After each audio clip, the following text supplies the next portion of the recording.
I'm 79 years old. I was married to my husband Teddy for 55 years. Good man, deacon at our church. Kissed me on the forehead every single night before bed. Never missed once. After he passed, I was cleaning out his office, and I found a cigar box on the top shelf I'd never seen before. Letters inside, love letters, and the handwriting. I'd know it anywhere. I grew up with that handwriting. It was my sister's, my baby sister Nadine, and everything I thought I knew about my marriage, about my family, came apart in my hands. There's a cigar box on my kitchen table. It was hidden on the top shelf of my husband's closet for decades. Inside, 7 letters, a pressed gardenia, and a photograph of a woman smiling like she's in love. That woman is my sister. I'm 79 years old, married to Teddy for 55 years. He's been gone 14 months. That's how long it took me to find out the other woman in my marriage was my baby sister Nadine. Let me tell you what those letters said. It was a Tuesday. Claudette, that's our eldest, she'd come over to help me clean out his office. We'd been putting it off. You put off the rooms that still smell like them, you know. You leave the door closed as long as you can. Teddy's office was just a small room off the hallway. His desk, his filing cabinet, 30 years of tax returns he never threw away. Claudette was up on the step stool, pulling boxes down from the closet shelf when she said, "Mama, what's this?" I opened the box at the desk, standing in the light from that window Teddy used to sit beside every evening. The photograph was Nadine, younger, maybe her 40s, smiling in a way I didn't recognize, not her church smile, not her family smile, something unguarded, something private, the kind of smile you give someone when nobody else is watching. The pressed flower was a gardenia. Nadine has worn gardenia perfume since she was 16 years old. I could still catch it, faint, rising out of that box like something that refused to disappear. And the letters, I knew the handwriting before I read a single word. I've known that handwriting my whole life. Birthday cards, grocery lists on the counter when she'd stay with us, notes passed back and forth in our shared bedroom when we were girls in Baton Rouge. Claudette saw my face. She looked at the photograph and she looked at the letters and she said, "Mama." And then she stopped, because she knew, she recognized that handwriting too.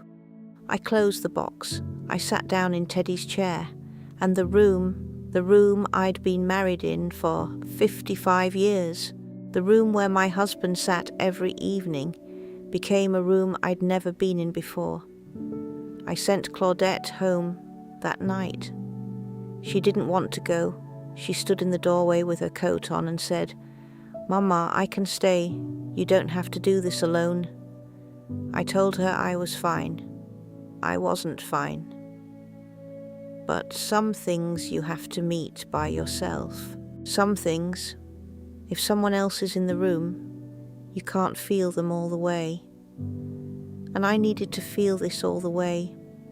I sat at the kitchen table, the same table Teddy and I ate at for 40-some years, the table where I graded papers while he read the newspaper, where we had our coffee every morning in the same 2 chairs, and I opened the letters one by one. There were 7. The earliest was dated 1981, 12 years into our marriage. The latest, 1997, 16 years of my sister writing to my husband, in a voice I had never heard her use. They weren't love letters, not the way you'd think. That's what made them worse. They were ordinary. Nadine wrote about what she cooked that week, a movie she'd seen, a memory of our father, how he used to whistle while he washed the car on Saturdays. She asked about Teddy's back, whether it was still bothering him. She mentioned the weather, but threaded through all that ordinary talk was something that didn't belong to her, an intimacy that belonged to my kitchen, to my marriage. "I miss your hands," she wrote in one. "I dreamed about the lake house," she wrote in another. I don't know what lake house. Teddy and I never had a lake house. "Tell me when you can get away," she wrote, like it was the most natural request in the world. And then I came to the letter from 1992. Nadine wrote, "I know you chose her. I accepted that a long time ago, but I need you to know. I would have chosen you too. Every time. I would have chosen you too." I set that letter down on the table. I put my hands flat on the wood, and I sat there. I sat there for a long time. I wasn't angry. Not yet. The anger came later, in the shower, in the car, at 3 a.m, when the house was so quiet I could hear the clock in the hallway like a heartbeat that wouldn't stop. But in that moment, at that table, what I felt was the floor giving way. You know that feeling? When the thing you built your life on shifts, and you realize it might have been shifting the whole time, and you just didn't feel it because you were too busy standing. I don't know, I still don't, whether it was physical between them. The letters suggest deep feeling, at the very least, tenderness, need. But it doesn't matter to me what category you put it in. My sister loved my husband. My husband kept her letters in a cigar box on a shelf where he could reach them any time he wanted. He kept them for decades. He kept them, and he never said a word. That's enough. That's more than enough. Claudette called that night to check on me. I told her I was fine. I was not fine. Here is what I keep coming back to. Every night, for 55 years, Teddy kissed me on the forehead before bed. Every single night, same spot, right above my left eyebrow. He'd lean over, press his lips there and say, "Good night, Lorraine." Sometimes that was the only tender thing he did all day, but he never missed a night. Not once, even when we were angry. Even when we hadn't spoken for 2 days over something I can't even remember now. That forehead kiss. I used to think that was love. The purest kind. The kind that doesn't need words, that just shows up night after night, steady as a heartbeat. Maybe it was love. Maybe it was also an apology. Maybe every night when Teddy leaned over and kissed that spot above my left eyebrow, he was saying something he couldn't say out loud. "I'm sorry, I'm here. I chose you. Forgive me. I'll never get to ask him which one it was."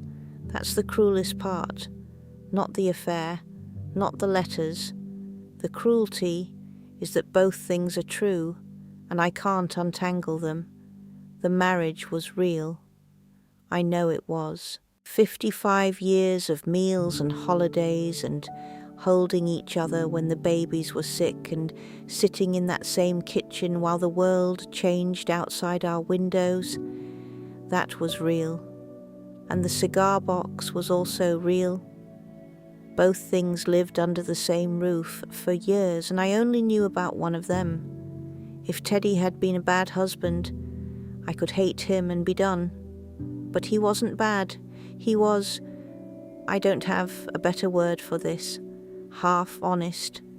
He gave me everything he could give me and kept one thing back. And half honest might be worse than a clean lie because you can't sort it. You can't put the love in one pile and the betrayal in another. They're woven into the same cloth, and pulling one thread unravels the whole thing. I think about where Teddy came from. His father left when he was 6, just walked out one morning and never came back. No goodbye, no letter, no explanation. Teddy grew up learning that Men don't talk about what they carry. Men show up and hope that's enough. And Teddy showed up.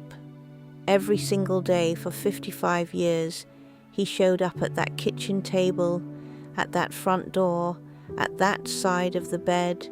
I can't take that away from him. I can't hand it back to him either.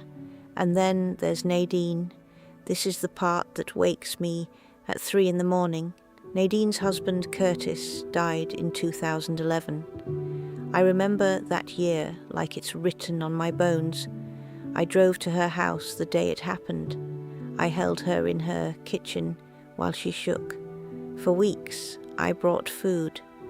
I sat with her on the porch while she stared at nothing. I called every evening just to hear her voice, to make sure she was still in the world.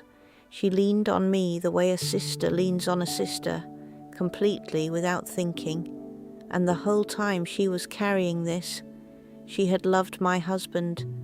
Maybe she still loved him. And when Curtis died, who was she really grieving? Curtis? Or the fact that Teddy was never going to be hers? I held my sister through something I didn't fully understand. And she let me.